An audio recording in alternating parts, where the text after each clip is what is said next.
Jika ditanya soal pulau manakah yang terpadat di Indonesia, kalian pasti akan menjawab Pulau Jawa, Sumatera, Sulawesi, atau Kalimantan. Namun kenyataannya semua jawaban tadi itu nggak ada yang benar. Justru pulau terpadat di Indonesia terletak di Sumbawa, Nusa Tenggara Barat. Daerah ini bernama Pulau Bungin, yang mana merupakan pulau terpadat di Indonesia.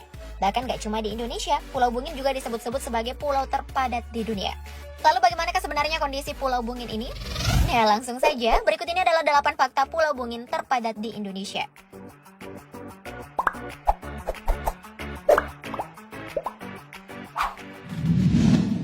Dihuni suku Bajo selama 200 tahun. Untuk yang pertama, kita bahas soal penduduk yang mendiami pulau kecil ini dulu ya guys.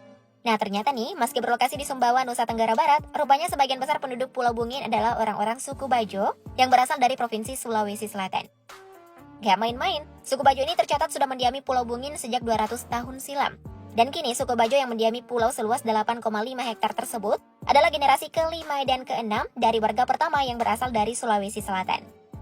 Jumlahnya pun gak sedikit, yakni mencapai angka 3.000 jiwa. Kalau gini, berarti semua penduduknya pada punya ikatan keluarga ya guys?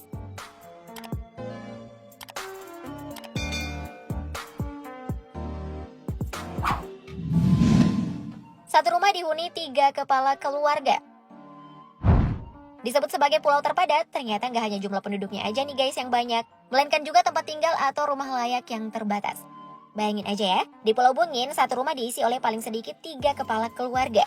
Dengan demikian ini berarti bahwa dalam satu rumah akan diisi paling sedikit 6 orang. Dan paling banyaknya, ya tentu bisa berapa saja.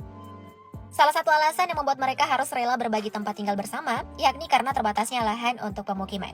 Tapi kalau mepet-mepet gini, mereka bisa hidup dengan layak nggak ya?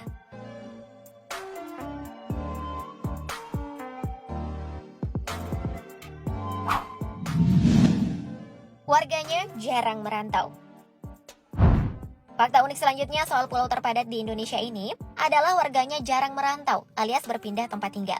Ya, emang gitu adanya guys. Kebanyakan penduduk suku Bajo yang tinggal di Pulau Bungin memang memiliki keterikatan dengan tanah kelahirannya. Makanya nih, mereka rela hidup berdesakan karena seiring berjalannya waktu, keturunan mereka akan bertambah. Sedangkan di waktu yang bersamaan, tidak ada penduduk yang ingin keluar wilayah. Wah, mungkin udah terlanjur nyaman ya guys hidup di tanah kelahiran sendiri. Ya, meski kondisinya syarat gitu.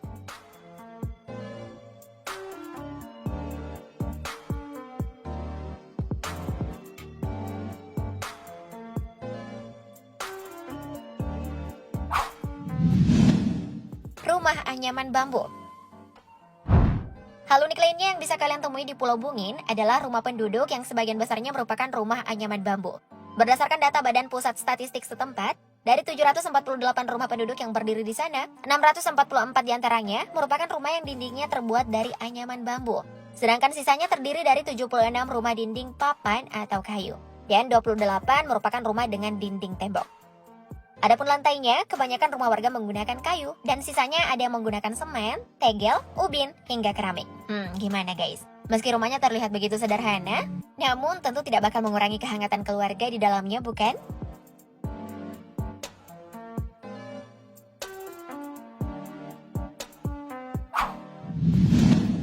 Pamali batu membentur batu. Kalian pernah dengar istilah pamali nggak? Tentu pernah ya guys. Kalau nggak ngerti kata pamali, biasanya kata lain yang digunakan adalah mitos. Nah, ngomong-ngomong soal mitos nih, di Pulau Bungin juga terdapat satu mitos yang berasal dari para leluhurnya. Mitos ini berbunyi bahwa pamali batu membentur batu. Jika diartikan, mitos ini berarti bahwa penduduk di sana tidak boleh melabuhkan jaring atau pemberat ke terumbu karang. Soalnya bisa membuat terumbu karang menjadi rusak. Mitos seperti ini tentu memberikan efek positif bagi kelestarian terumbu karang. Tapi sayang nih guys, akhir-akhir ini mitos tentang kearifan lokal mulai diabaikan karena terumbu karang dibutuhkan untuk memperluas lahan. Waduh, kalau dibiarkan bisa bahaya nih guys.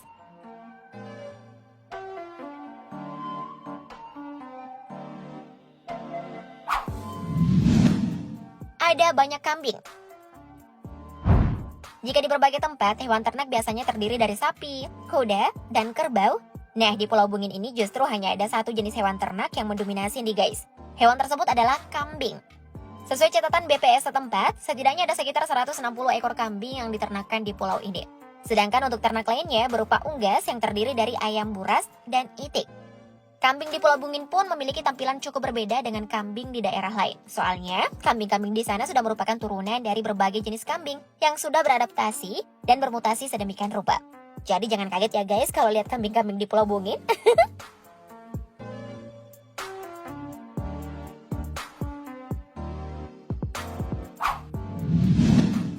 Hewan ternak tidak makan rumput.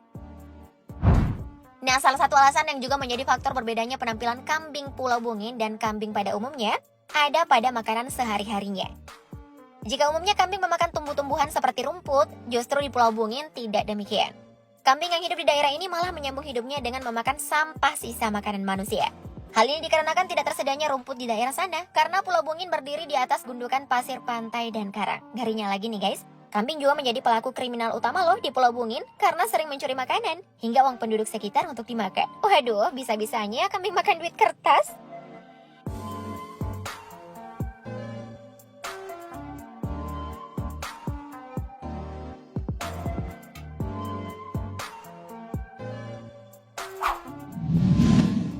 Perahu menjadi transportasi utama. Fakta terakhir, sesuai namanya yakni Pulau Bungin, tempat ini tentu dikelilingi oleh lautan dan air. Olehnya itu, salah satu alat transportasi yang banyak dijumpai di sana adalah perahu. Dan juga moda transportasi satu ini menjadi yang utama bagi penduduk. Berdasarkan data dari laman jeddah.id, di Pulau Bungin terdapat 27 perahu bermotor dan 120 perahu tanpa motor. Sedangkan untuk transportasi daratnya bisa menggunakan motor yang mana tersedia 11 ojek dan 3 unit bemo. Tapi meski ada beberapa ojek, warga di sana jarang juga sih guys menggunakan jasa ini. Soalnya rumah yang satu dengan yang lain gak berjauhan, alias saling berdekatan. Ditambah lagi di Pulau Bungin gak ada aspal, hanya berupa jalan yang diperkeras dan jalan yang ditimbun dengan tanah. Paling menggunakan motor jika hendak keluar pulau atau mengunjungi kerabat yang jauh gitu deh guys. By the way, kalian ada yang berminat nggak buat berkunjung ke pulau terpadat ini? Tulis jawaban kalian di kolom komen ya. Thank you update lover.